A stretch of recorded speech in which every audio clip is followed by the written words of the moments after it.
যারা আমার মতো সমুদ্র ভালোবাসেন কিন্তু মালদ্বীপ অথবা কক্সবাজার যাওয়ার টাকা নেই, কি করবেন ভাবতেছেন? কোনো কিছু ভাবার দরকার নেই। যাদের বাড়ি নোয়াখালী বা লক্ষ্মীপুরে, তারা চলে আসেন চোখ বন্ধ করে আলেকজান্ডার মেঘনা নদীর পারে আর ফিল নেন সবচেয়ে কম খরচে গরিবের কক্সবাজারে। আলেকজান্ডার মেঘনা নদীর পারে এসে দাঁড়ালে আপনি মন থেকে অনুভব করতে পারবেন প্রশান্তি। জাউ গাছের ফাঁকে বাতাসের শো শো শব্দ আপনাকে মনোমুগ্ধকর করে রাখবে। 1 মিনিটের জন্য আপনি হতাশ ফিল করবেন না। সমুদ্র যেন আপনার সব দুঃখ কষ্ট ভুলে গিয়ে নিজের মধ্যে নিয়ে নেবে সবকিছু। কি ভাবতেছেন এটা কক্সবাজার বা কুয়াকাটা? এমনটা ভাবার আসলে কিছুই নেই। এটা কক্সবাজারও না, আবার কুয়াকাটাও না। এটি হচ্ছে বাংলাদেশের উপকূলীয় জেলা লক্ষ্মীপুরের রামগতি উপজেলার আলেকজান্ডার মেঘনা নদীর পাড়ের ঈদের দ্বিতীয় দিনের দৃশ্য।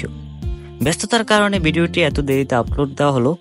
আসলে ব্যস্ততা বললে ভুল হবে, আমার অলসতার কারণে ভিডিওটি এতদিন এডিট করা হয়নি, তাই এত দেরি হলো ভিডিওটি আপলোড দিতে। তার জন্য আমি সবার কাছে আন্তরিকভাবে দুঃখিত। ঈদের সময় আলেকজান্ডার ঘুরতে আসলে নদীর পাড়ে দেখতে পারবেন ট্রলার, স্পিড বোট, যা দিয়ে আপনারা ঘুরে আসতে পারবেন নদীর মাছ থেকে। এক্ষেত্রে ট্রলারে ভাড়া পড়বে জনপ্রতি 50 টাকা আর স্পিড বোটে ভাড়া পড়বে জনপ্রতি 100 টাকা। এখানে আমরা সর্বপ্রথম ট্রলারে উঠে গেলাম 50 টাকা টিকিট কেটে, কিন্তু দুর্ভাগ্যজনক হলো ট্রলারে 1 ঘন্টা ওঠার পরও লোক ছিল না, তাই ট্রলারটা ছাড়ে নাই। যার কারণে আমরা ট্রলার থেকে নেমে গেলাম। ট্রলার থেকে নেমে আমরা উঠে পড়লাম 100 টাকায় টিকিট কেটে স্পিড বোর্ডে। আর স্পিড বোর্ডে ওঠাটাই ছিল আমাদের ইতিহাসে সবচেয়ে বড় লস। কেন লস? তার কারণ হচ্ছে আমরা প্রায় 10 জন উঠেছিলাম একটা ছোট্ট একটা স্পিড বোর্ডে 1000 টাকা দিয়ে। তারা কি করলো, কিনারা থেকে এক টান দিল, নদীর মাঝখানে গেল না, মাঝখানে গেল না, কিনারাই, আমাদেরকে 30 সেকেন্ডও রাখে নাই।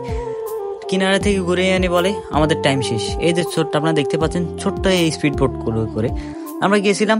শুধু কিনারা থেকে এক টান দিছে, একটু নিয়ে 30 সেকেন্ডও রাখে নাই, আমাদেরকে নিয়ে আসে বলে আমাদের টাইম শেষ।